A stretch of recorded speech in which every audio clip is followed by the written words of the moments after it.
All right, so today what we're going to be working on are nonfiction text features. Do you remember any text features in nonfiction books that we've been talking about?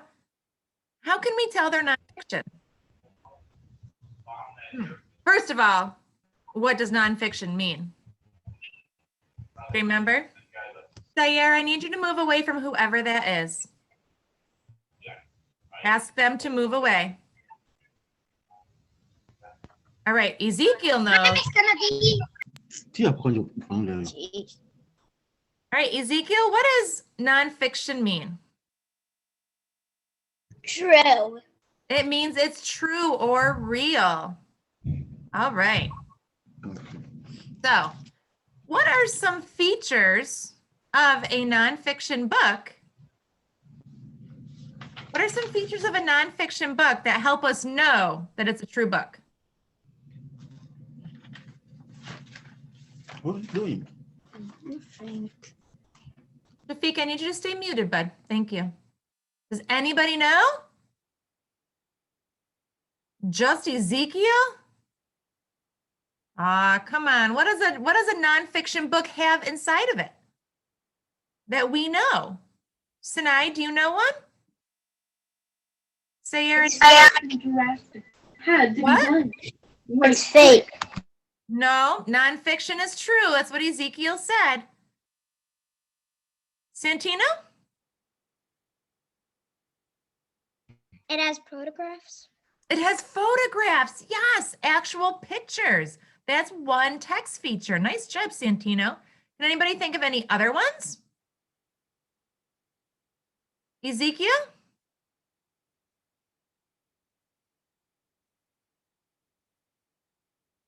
You're muted, bud.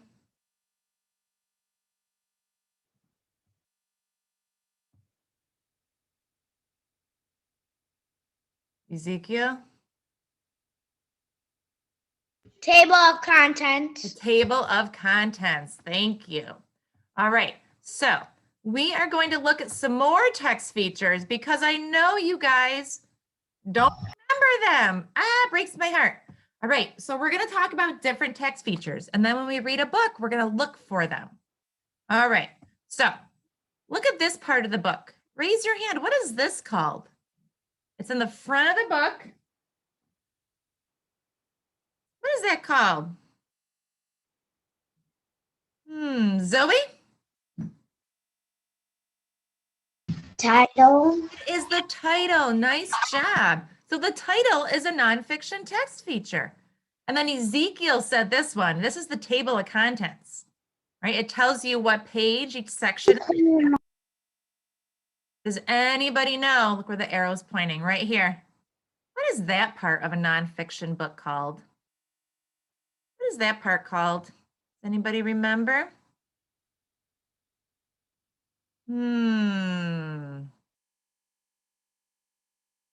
Santino? Heading. It's the heading, right? It tells you the name of the section. So for this nonfiction book, Teeth and Tails, this whole section is going to be about teeth and tails. All right, and then, what are those words underneath the photograph called? Usually gives you more information. What is that called?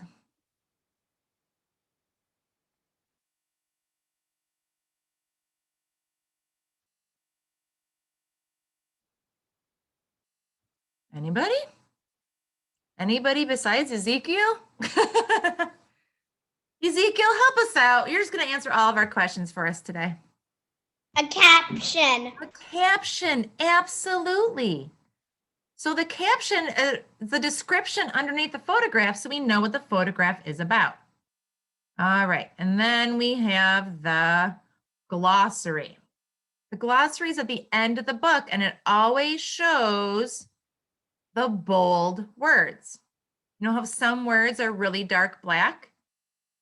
That means they're special vocabulary words and you can find them in the glossary. That's only in nonfiction books. All right. So the book we're going to read today, we are going to be looking for these nonfiction text features. All right, we're going to be looking for the title. Hopefully we'll see table of contents, and maybe we'll see headings and captions. And we can look for the bold print and then find those words in the glossary. All right. So our book we're going to read today is titled Arctic Animals. Right. Hi, Eliana, I'm so happy you're here. All right, who can tell me something about the Arctic habitat? Who can tell me something about the Arctic? Anything about it. Eliana, what's one thing you know about the Arctic? It's colder than the snow is colder than other snow. Yeah, it's the coldest part of the earth. Absolutely. And there's lots of snow there. Nice job. What else is something that you know about the Arctic? The Arctic habitat. What else? Shafiq?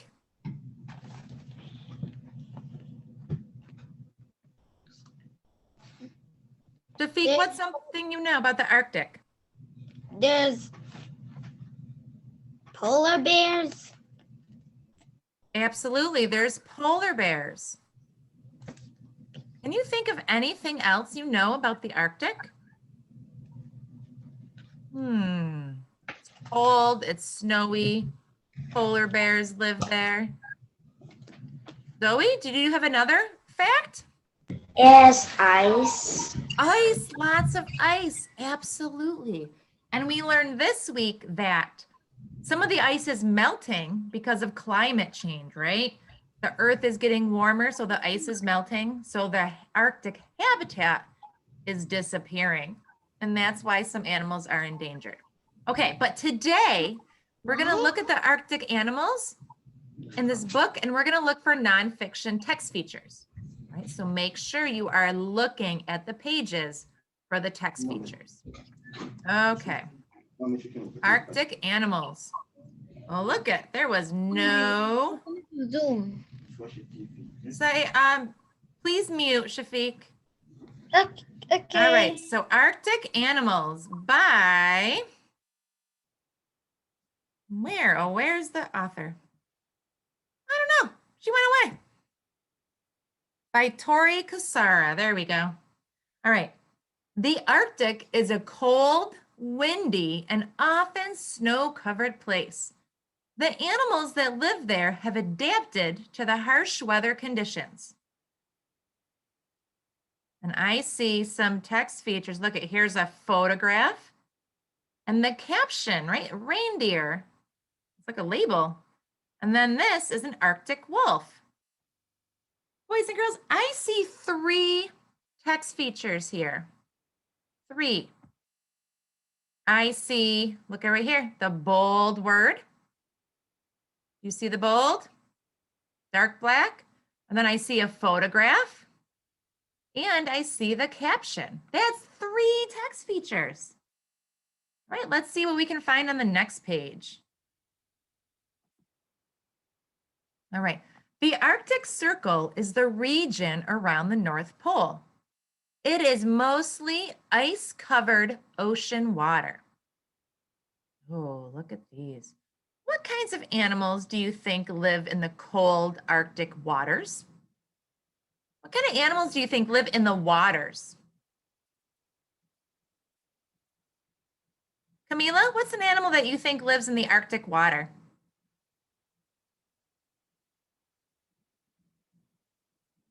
A polar bear. Yeah, polar bears. They don't live in the water, but they live on the land. And sometimes they'll go swimming to catch their food. But what animals do you think live only in the water? Santino?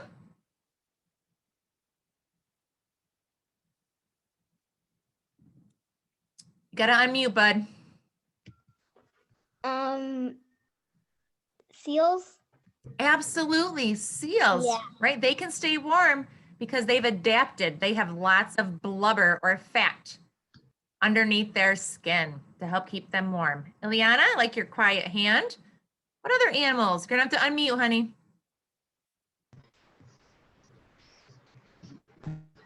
Penguins. Penguins, absolutely. They live on the land and in the water. They catch their food in the water. You can think of whales and other kind of fish that live there. All right. I'm looking for text features. And we have like this little caption down here and then photographs. There's only 2 on this page. Let's see what we can spy on the next page. Whoa. Whoa. Right away, I see 3 text features. The areas of land in the Arctic Circle are known as the tundra. So the land part, without any of the water, just the land is called the tundra. That's where most of the Arctic's land animals live. All right, so let's look at this map. Now the map is another text feature. It wasn't in that little video, but it helps us understand what the words say. So the areas of land in the Arctic Circle. So look at, do you see this circle over here? That's the Arctic Circle. So the land part, all the white, that's called the tundra. That's where the animals live, on the land. All right, look, I can see some of the names in here. Oh, here's the North Pole right there. Hi, Santa. Greenland. I'll give you guys a hint. Greenland is not green. It's yet white. It's icy. Why is Greenland called Greenland? I don't know. They made a mistake. All right. And then there's a photograph and a bold word. So many text features in this book. All right. Very little plant life can grow in the extreme cold of the Arctic winter. I read this caption first. So some animals, like the ground squirrel, hibernate through the season. That means they go into a deep sleep, usually in a protected nest or burrow. And then here's another little text box. Can you name some animals that hibernate during the winter? Can you name some animals that hibernate in the winter? Everybody knows the one popular one. What's an animal that hibernates in the winter? Hi, Prince. Sinai, what do you think? What's the name of an animal that hibernates in the winter? You can look at the picture clues. Sinai, unmute so you can answer. What's the name of an animal that hibernates or sleeps all winter long? Mouses. Okay, some Bear. bears, right? Bears do. Leona, do you have another idea?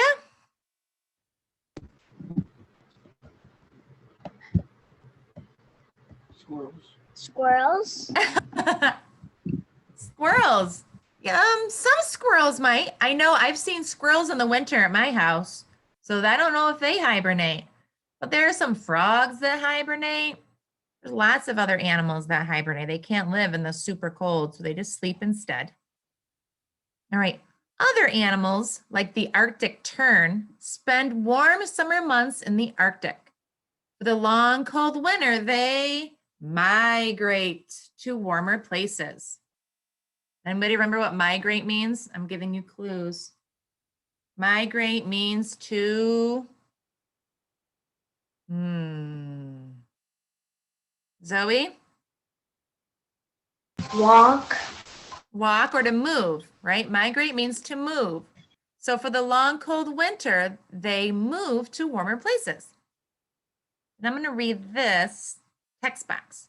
Do you know of any animals that migrate when the seasons change? Let me give you a hint. Let me see. Yesterday, when I was walking my dog, there were some animals that flew up ahead in a V shape. And they were honking there with their beaks. What animals migrate around us? They leave in the fall before it gets cold and they're starting to come back now. Do you know what animals do that? I see some hands up. Ezekiel, what do you think? Birds. Yeah, but what kind of birds? Ileana? Geese. Yes, the geese. So if you get a chance to be outside the next couple of days, look up in the sky. You might see birds or geese flying in the shape of a V. They're on their way back home here. The Arctic fox lives in the tundra. In the summertime, its coat is gray-brown. In winter, the fox's coat turns white to act as camouflage. Oh, camouflage is a bold word. All right. These changing colors keep the fox safe from predators and also help it stalk its prey. Ooh, so it gets to sneak up on its prey because the can't see him, it's camouflaged.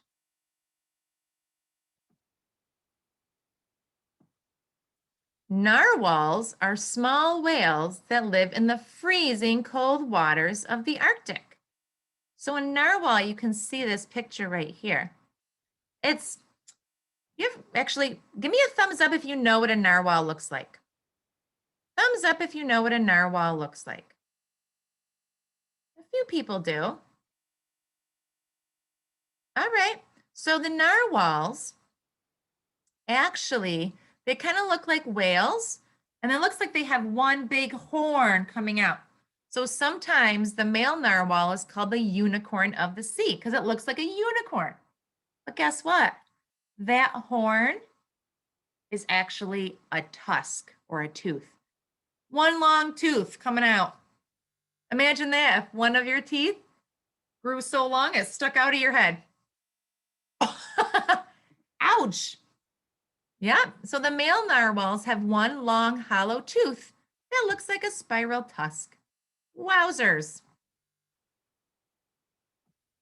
Wowzers. Is the polar bear next? The polar bear is next. Aw, I really like that photograph. Isn't it cute? Could you imagine being the person holding the camera and taking that picture? You had to be in the water with the polar bear. Whoa, would you want to be that person? Or would you be scared? Some people would want to be. Some people would be scared.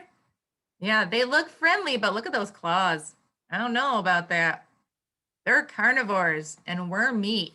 I don't know if I'd want to be that person. All right. Polar bears are powerful swimmers. They have 2 layers of fur and a thick layer of fat. The fur even grows over their bottom of their paws. These layers protect polar bears from the freezing Arctic waters they hunt in.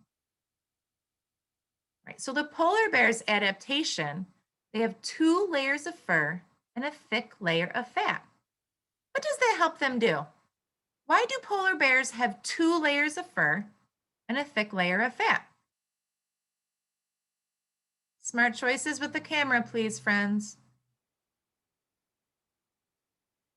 Prince, why do polar bears need 2 layers of fur and a thick layer of fat? What does that help them do?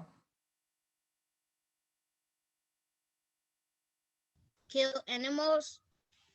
No, the claws help them kill animals. What does the fur and their thick layer of fat help them? Shania, what do you think?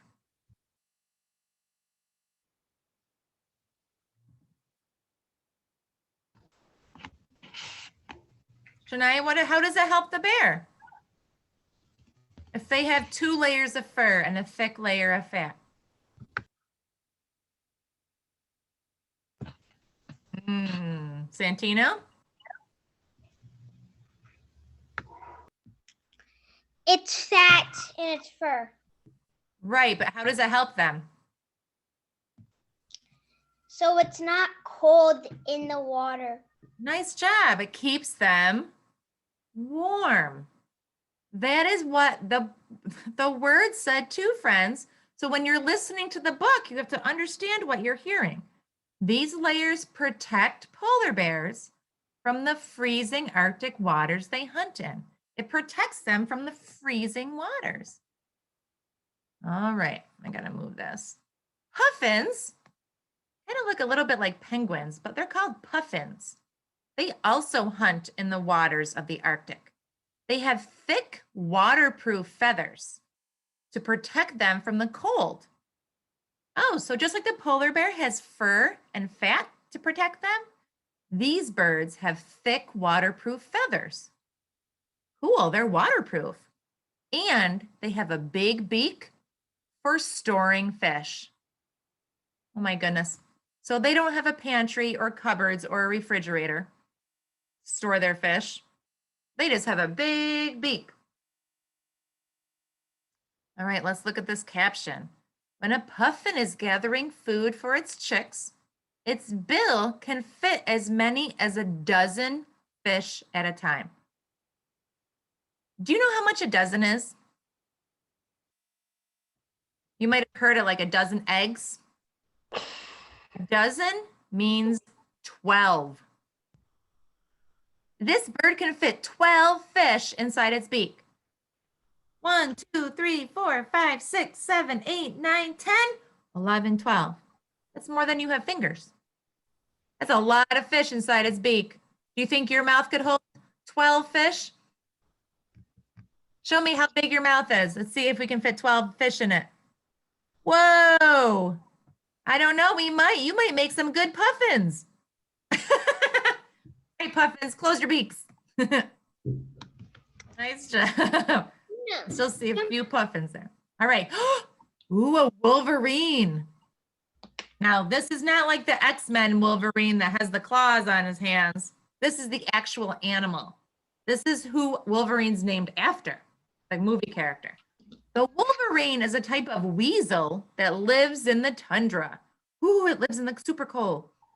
Wolverines are omnivores. We know that word.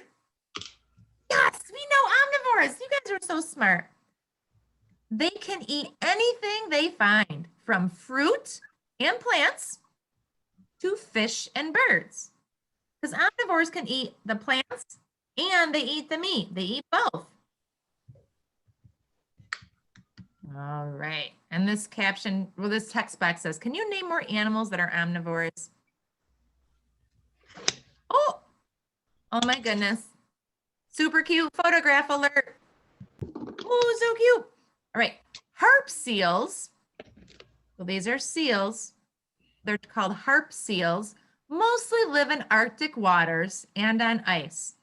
The furry seals can swallow fish and other sea creatures whole.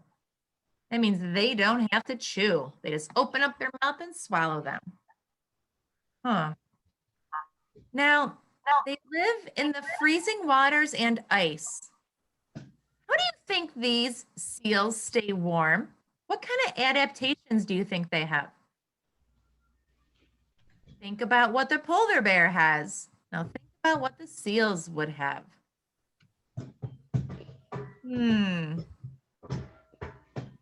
Zoe, what do you think they need to stay warm? Fur. They have, yeah, you can see these little ones have fur. Now the ones that have the white fur are actually the babies. What is underneath the fur that they need to stay warm? They have a layer of what? Ileana? Fat. Nice job. Camila, is that what you were going to say? Yeah, they're fat. It's called blubber. Fat. A mother seal can identify her baby by its smell, even when it's surrounded by hundreds of others. So when there's hundreds of other little baby seals, the mom knows it's its baby because she can smell it. Oh, you smell like mine. She found her baby by using her nose. Snowy owls are covered in fluffy white feathers. While most other types of owl are nocturnal, which means they only hunt at night, snowy owls are diurnal. That means they hunt and are active during the day. So this is one of the only owls that are awake during the day. All the owls that live near us are sleeping right now and they wake up at night. But these owls are like us. They are awake during the day and they sleep at night. All right. Reindeer are fast runners and good swimmers. Wait, reindeer know how to swim? That's an interesting fact. They do. They're good swimmers. I did not know that. Unlike most types of deer, both male and female reindeer have antlers. Another name for reindeer is caribou. Raise your hand if you've ever seen a deer outside near you. Did you ever go to a park or you were driving and saw a deer on the side of the road, maybe? We have them in our backyard. My dog likes to chase them. Not good. Yeah. So, yeah, it could be dangerous. So the deer near us, the boys, the males have antlers and the females don't. But the reindeer, the boys and the girls have antlers. Look at how big they are. Amazing. Swim with antlers on your head. I don't get it. I think it's pretty cool, though, that reindeer know how to swim. All right. Arctic wolves are small but strong hunters. They have long white fur, great hearing, and an excellent sense of smell. Arctic wolves are fast and can travel up to 12 miles at night. That's a lot of territory to cover. Right, so let's look at their adaptations. Let's see. Long white fur, great hearing, and an excellent sense of smell. What do you think their hearing and their smell helps them do? What do you think their hearing and their smell helps them do? How does it help them survive? Camila?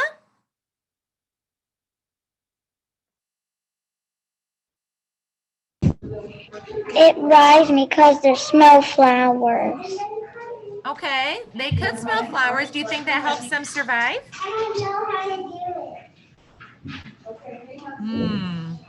They could smell flowers, but what else can they smell that helps them survive? Sinai? Food. Yes, absolutely. They can hear their food, maybe a little animal walking on the snow, or they can smell the animal, so then they know where to hunt for it. Nice job. Good figuring out that adaptation. All right. The musk ox is a large, long-haired animal that lives in the tundra. During winter, it uses its hooves to dig through the snow and find plants for food. Musk oxen travel together in herds. Ooh, bold word. Staying together helps keep them safe from other animals. So they eat plants. What is an animal that only eats plants? What is an animal that only eats plants? Let's see, is it a carnivore, an omnivore, or an herbivore? What do you remember from our lessons?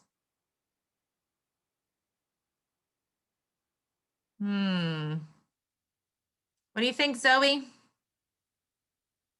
Omnivore. An omnivore eats plants and meat, so it's not an omnivore. What else? Shafiq, what is an animal called that only eats plants?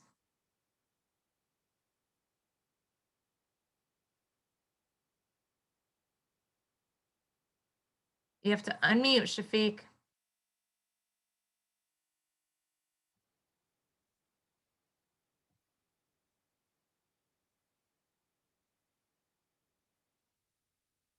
Shafiq. Shafiq, unmute to answer the question. What's an animal called that only eats plants?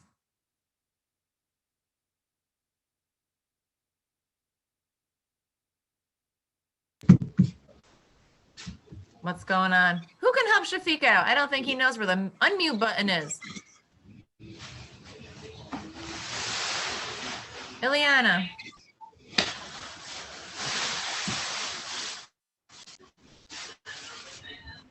Herbivore. An herbivore. Very nice job. All right. And the word in bold is herds, meaning a group of animals that travel together. All right. So we found a lot of text features, and let's see if there's the glossary at the end. Are they going to show it? Ah, wrong one. There's the glossary. No, go back. All right. So he's going to turn the page in a second, and we're going to see the glossary. So there's the glossary of the bold words.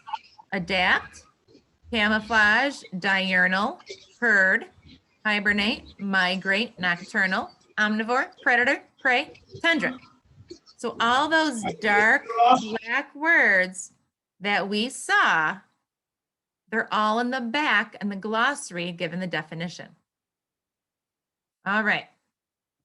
So now what I want you to do is I want you to choose your own nonfiction book, right? It's underneath the read aloud. I want you to go on a scavenger hunt for text features. All right, so choose a book from our bookshelf, right, Ryan? Hi, Zoe's teacher. Mrs. Kennedy. All right, Ryan, let her finish her work. And then I want you to check off the ones that you find. Did you find headings? Did you find the table of contents or the glossary, a photograph, bold, or a caption? If you found any of those in the book, mark them through Cami and then turn it in. All right? That's impossible. No, thank you. All right. Now, I want